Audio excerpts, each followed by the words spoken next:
Hãy subscribe cho kênh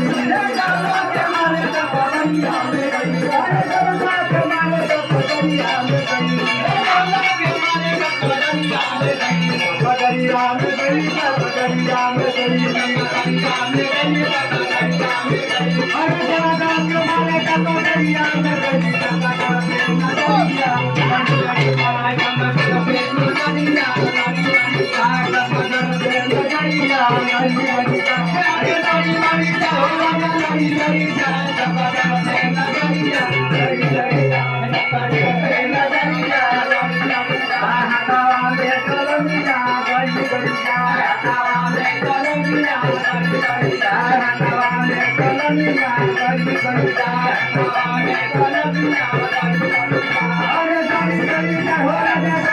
không bỏ lỡ